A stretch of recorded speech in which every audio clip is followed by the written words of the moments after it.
guys, Summer here, and welcome back to another Weiss Schwarz deck profile. Today, I'm bringing you guys a updated 8-choice DAL life deck.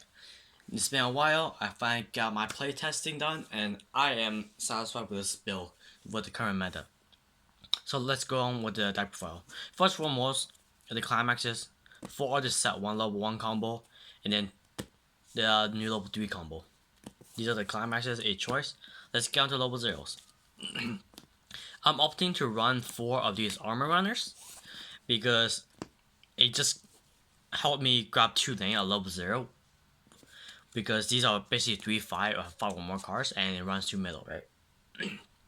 Having 3-5s at level 0 is actually really beneficial these days compared to a regular runner that's like 2k, because it kind of secures 2 lanes in a way. So having a 3-5 that can plus you as well will give you, so basically securing 2 lanes is really beneficial. For example, Hololife's 3-5 Aquas, right? And other sets that has 3-5s that can mill, etc. Alright, so for this build I'm opting to run 4 of these. Next up, I'm running 3 of the clean cut. 3k clean cut is not as good as the 3-5s, but when you have these cards that can pump power during your on the start of your attack phase, this becomes extremely useful, right? Even at 3k, you can mostly get rid of majority of the low zeros in the game anyways, and this card helps me a lot, helps me be very aggressive at level 0 as well, especially when I run these as well. Anyways, when these get reversed, these are mandatory bottom decks. I'm running 3 of these Search Brainstorms, and at the start of your attack phase, pump 500 to a character. Pretty self-explanatory. I like to search more than the salvage in this build, obviously. I'm running 3 copies of the Outplay Search Ricky, and I like these Rickies. I like this Ricky more than the reverse salvage Chromie from the set 2, mainly because I can just straight up search whatever I want for my deck, and it's on play. Also, the fact that I can choose whatever color card I want and put in my clock. So not only this card searches, but also guarantees me a color that I want. I feel like the reverse ability for that card, the set 2 Chromie, is too slow for this build, and it's just not compatible compared to this one, so that's why I'm not running it. I'm running the new drop salvager. I'm running the new drop salvager over the set 1 drop salvage Kotori, mainly because I think the potential stock will benefit me more for this build than looking at a top 2 and basically choosing what I want to trigger and rearranging, right? This play, you drop salvage, you pump a character 1k. On play, also check top. If it's a level 2 or higher, goes to stock. So yeah, this card, the stock ability is more beneficial to me than the check top 2. Even though I am running the choice combo, and revealing top 2 can be very helpful to guarantee my grabs, I'm willing to make the risk to get the extra stock for this build, mainly because my level 3 combo needs the extra stock, right? And having a free drop salvager can be really good as well, potentially. I'm running a 1-6 swapper, which is much self-explanatory. I'm running 1 Cowgirl. Cowgirl, you don't know what it does. On play, reveal top, if a character, add to hand, ditch 1. Ditch your characters, draw 1. Very good hand fix. Maybe good staple card, and I think one of the best hand fix in the game still. 4 of the set 1 Kotoris. These are pretty much self-explanatory. These are very good still. These are summon K on attack. On attack, look at the top card of your deck. If it's a character or event, add it to hand, and you can repeat this action up to 2 times, right? If the first action revealed is a character or event, add it to hand, you can do it a second time. But if the first action you reveal a climax, you're pretty much over because you put it back at the top of your deck, right? This is your plastic combo. I'm running 3 of the my little Shield event. For choice, I feel like the Yoshino, which is the main card you want to run over the other 3 that's on the ban list, but I feel like this complements this build the most, mainly because I have a way to grab it, right? Meanwhile, I don't really have any blue. I don't have any cards that I don't have any space that I can splash in blue to make the one more Yoshino efficient, right? So running this over it, this can help me get rid of any pesky walls that I don't like, because the level 1 walls I can get over easily. Just if anything, any other cards I don't like, I can just get rid of it with this card. The condition is I do have to rest a character, but this build, you really only need 1 card in your back row most of the time, which is your brainstorm, and that's probably it. Right? So you can actually just rest another character in your back row and it really doesn't hurt you at all. So this card has 3 effects. Obviously, you can only choose 1 per card.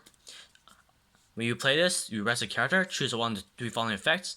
You have 5 or less cards in your hand, salvage the levels 3. Look at the top 4 cards of your deck, add a character. Send the rest to waiting room. Choose a character your opponent controls, send to waiting room.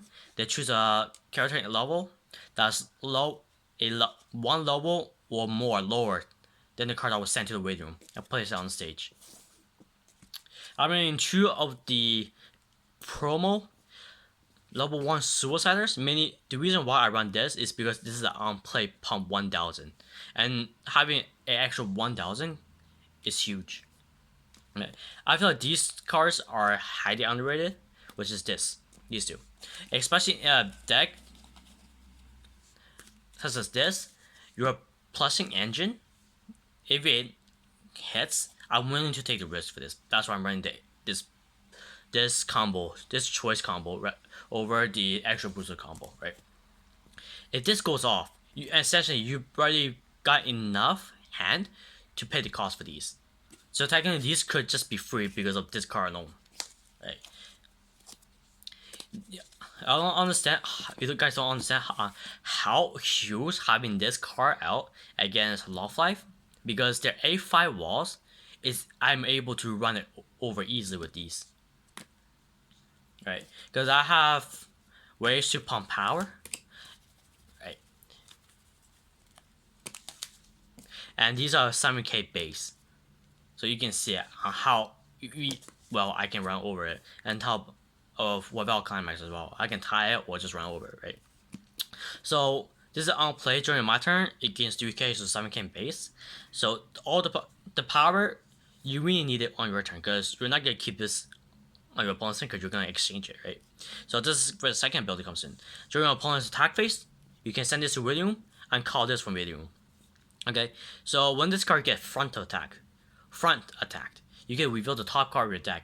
Either keep it or send to waiting room. So it's an on attack, kind of like a stride, right? What's good about this card is basically it can potentially guarantee a cancel, which happened multiple times. They were swinging for 3s or 2s. I reveal the top card. I see a climax, I keep it. If I don't see a climax, I mill it. And sometimes I cancel the damage on 3, right? If I didn't mill, I would have taken the 3, but when I milled it, I sometimes cancel, because that one extra mill helped me dig a climax. So this card is amazing. I help you keep a level if you're somewhat compressed, and it is a good. I guess it's a good card during your opponent's turn because it can strike, and it has a hand encore ability. So that way, when this gets reversed, you can hand encore it, and during your climax phase, you can send this to William to change into this, right?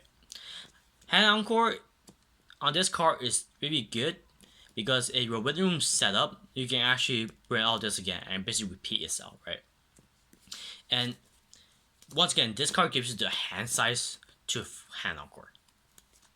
With really big plussing with this deck, right? The cost for these is practically costless. That's why I'm running it. And the stride can really keep you at a certain level. And it happened to me quite a bit while I was playtesting this build, right? Now, obviously, you don't need one of these cue cards in the waiting room for it to work. So if you refresh, obviously this doesn't work anymore. But really, when it happened, it's just really a small issue. It's not really huge, right? These cards, I put these two cards in for a purpose, and these cards did its purpose, right? Big power on my turn to reverse stuff, and having a higher chance to cancel because of this card. And then the last two level ones are pretty much self-explanatory. They're early play killers. One's a stock early play killer, and one's a sent to clock. This is a cost. This is a ditch 2 clock kick, by the way. We want to the level 2s, so really not much level 2s. Running the stock suicider and a free fresh backup. The stock suicider, if you have 4 or more other characters on play, choose a character in your waiting room and send 2 stock. So it can potentially be a 2-0. And you can actually stock manipulate your stock, right? So if you trigger climax, you can pay out with this, and then you can just send a clean card to your stock. 8 choice, this card, 2-in-1. This card is actually really solid. It's really good. And it comes with this, couples with this climax. On play heal. And on attack, pay 2 ditch 1. If I have this climax, and I believe all my characters are elemental or date or spirit, basically the trait of all my characters are this, or date or spirit, right? I can pay 2 dish 1, either burn 1 twice or burn 4, and then this card gains 1k as well. So being able to choose how I'm burning, how I'm doing damage, is good. The on attack burn 1 is actually very useful, right? There are many situations where I'll set up kills with burn 1 and just straight up kill my opponent because it's on attack. It's not burn 1 on attack and then on reverse burn 1, right? Being able to stack up burn 1 is extremely helpful, and it can be extremely scary depending on your opponent's level 3 state, right? And even at 3-0, if you burn 1 3 times, it's like you're probably just dead, right? Having 2 of these is still good, and it's still threatening because you got burn 1 and burn 4 if whatever deck state there, right? I finished off my opponent majority of the time with the burn 1, but a couple of times I went for the burn 4 because the deck state was pretty poor. So yeah, being able to choose how you want to burn on attack is really good, and having that actually burn 4 in our arsenal can be very scary. But the burn 1 itself is really good. Don't sleep on it. I'm running 2 of the set 1 for more early play heal.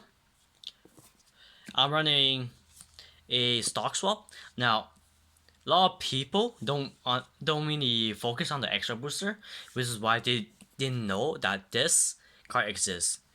We actually have an on-play stock swap, okay? It's not Kuromi, okay? On-play stock swap is extremely good right now, and it's a really good tech card. If you have space, you should run it, right? I'm running the set 1 G2 Kotori. It's a level assist. No, not a level assist. It's a 2k front assist. Also on play, it gains one of the 3 effects. On play, salvage a character.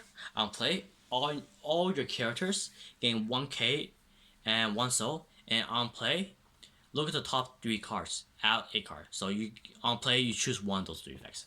It's a really good tech card, and depending on the situation, it gives you a lot depending on the situation, right? And lastly, I'm running this Kuromi. This card is really good for tri-laning because with 5 stock, I'm able to have 2 Kotoris. I'm able to play 2 Kotoris along with both its burn effect and this card. So it says this card for 5 stock, I can tri-lane and I gain 1 extra card in hand. So on play, I may send a character card from my radio to the bottom of my clock. So I deal 1 damage to myself, but its plus side is I get to draw two cards, dish a card, and then choose 2 characters from a radio and put it into stock. So this is a free 3/2 that gives you a +1 hand size. Now you're saying, oh, but you take damage.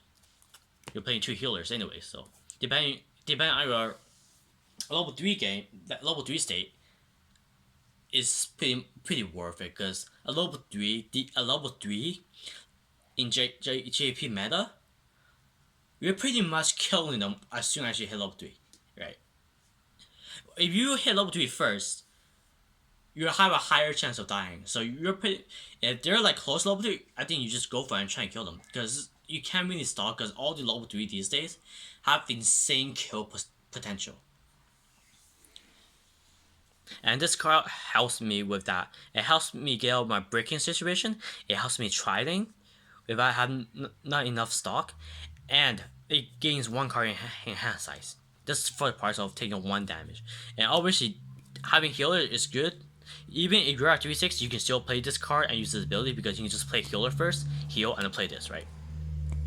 So this card, I think, is highly undervalued, and this card is a very good tech card for this build, and it helped me out a lot when I'm down a lot, basically. Like when I was at 5 stock, right? I play this and then I can just do this and help me win the game. That's going to be it for the deck profile. I hope you guys enjoyed, and I will be working on a 8-book deck profile very soon.